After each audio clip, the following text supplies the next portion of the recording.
Hello friends, I hope you are well. TechMan Pat here. Today we are reviewing this, the AMD Radeon RX 7800 XT from AsRock. This GPU is one of the latest RDNA 3 cards with a 5nm chip, 16 gigs of onboard GDDR6 memory, a 256-bit memory bus clocking in at 2430 MHz boost clock with 3840 cores. Its TDP is 263 watts and it comes in at 975 Australian dollars. However, the card has significant competition, not only at the price, but because there are problems. And I feel sorry for AsRock, who I cannot blame for this. They are somewhat the innocent party. So I want to preface this that I was really excited to review this card. I was excited to see what the AMD camp had to offer. So to that end, I'm gory damn disappointed of what I was presented. AMD Radeon, you have a lot of issues to fix. Speaking of AMD, big thanks to AMD for bravely sending this card out for review. Make sure to like this video if you did and subscribe to support us. Let's get started by rolling the intro.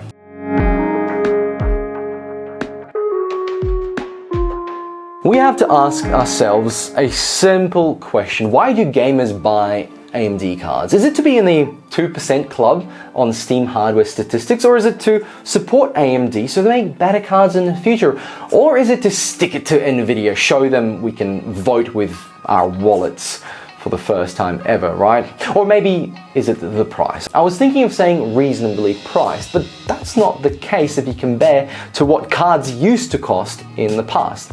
They're only priced less than the competition, Nvidia, and so they should be, as Radeon cards bring less to the table. But when you do calculate frames per dollar, these guys come off as a better deal when it works. So is the Radeon 7800 XT up to the task? Well, let's have a look at where it sits in the stack. It seems to be aimed at 1440p gaming, and that's what I was testing it, especially in terms of the price. This card can be found between 879 to 975 Australian dollars, the top end, but there are different models of the RX 7800 XT. This is the AsRock one we're testing right here, and it does sit right next to the 16GB RTX 4060 Ti, so it's got some stiff competition. The 7800 XT also comes with DisplayPort 2.1, which is above the competition. No Nvidia card has that port at the moment, which means it can drive a behemoth monitor like this one behind me, the 57-inch Odyssey Neo G9, pushing dual 4K resolutions and 240Hz onto the desktop. I say desktop because even the RTX 4060 Ti is not going to manage it. The 7800 XT is not going to drive these resolutions at more than 60 frames. In my testing, most games got to 30 to 40 frames at dual 4K resolutions, nowhere near 240 Hz. But hey, the port is there, right?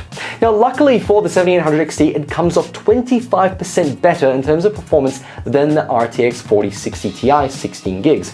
But this is where the good news ends, unfortunately, even though the performance is great. Now, before we get into my benchmarks, I have to add, well, they're very bare. Let me take you through the abysmal experience I had with this card. The card was installed in a machine that previously ran an RTX 3090 and an RTX 4090 on a clean Windows 11 M.2 SSD with an AMD Ryzen 5950X, 64 gigs of RAM, and the latest AMD Adrenalin drivers. The first 30 minutes were impressive. I got to see the full resolution on my G9 and at 240 Hz. I was actually really happy.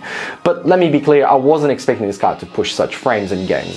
This resolution was really just for the desktop. So in my tests, I ran the monitor at 1080p, 1440p, and 4K. Where this card really fits best is that 1440p, and I'll explain in a second why. But oh boy, what a mess this was. The first issue that cropped up was with complete shutdowns of the computer. No blue screens, no error information, just black screen and a hard reset. This happened on most games. The time varied either after 1 minute or 30 minutes. Then there was the weird artifacts. It wasn't just crashing the screen, it would just tear and go crazy, show things as if it's dying, but it wasn't. It really isn't dying. The GPU is fine. but then after restart, it would be back to normal. For the games that did work with this card, there was a significant amount of stutter. For a while, it was smooth gameplay, then bam, stutter, and it locks up, and all of a sudden, back to smooth. It was rather frustrating, and this was just at 1080p. When I turned it up to 1440p, things got a little bit worse. There was also quite a bit of coil whine coming from the card. While I had no bearing on performance, it's something to consider when you're going to have to sit next to this the whole time you game, if you don't have headphones, for example. Now, frame rate performance was also fairly inconsistent, unfortunately. Higher highs, which is great, but also lower lows, which did not give me a great experience. Now, that experience was completely on new games in the last 2 years. Some older titles gave me hope. Frame rates were really smooth and the stutter was less noticeable. Actually, some games had no stutter at all. The older the game, the better it performed. I spent hours trying to figure out what was wrong with the card. I spent a long time tearing my hair out. Now, I think I have a little bit more experience than the average gamer, and that actually is a problem.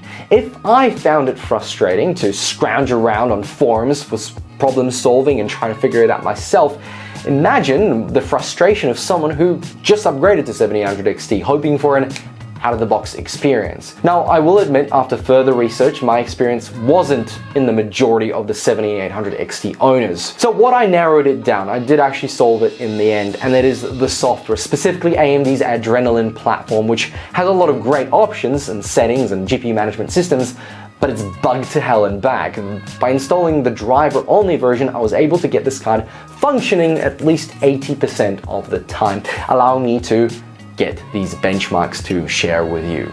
These results are biting on the heels of the RTX 4070 based on online reviews, and it had me pretty damn impressed. I don't think the card is a 4K gaming card. None of my results reached 60 frames. However, if you turned FSR on, then the extra 15 to 20 frames definitely helped. The thing I noticed is that FSR is still not up to par with DLSS, and there's still a lot of visual artifacts and glitches with blurry scenes and just really weird ghosting in many games. The 7800 XT performance takes the crown in 1440p gaming. High frame rates with great visual fidelity, and then if you add FSR, you can always get a few more frames bar the reduced visuals as mentioned before.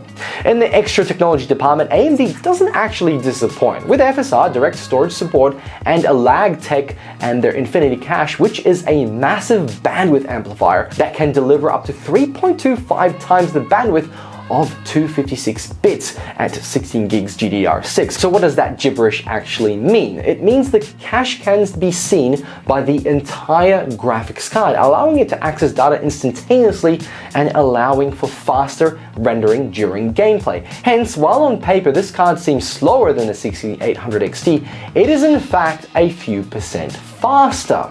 So let's finish off. The Radeon 7800 XT is great high-end performance for a 1440p gaming experience. And it's marred by terrible software, and that's based on my experience. So my hope is that AMD does something about it in the future, because I think it's a really good card.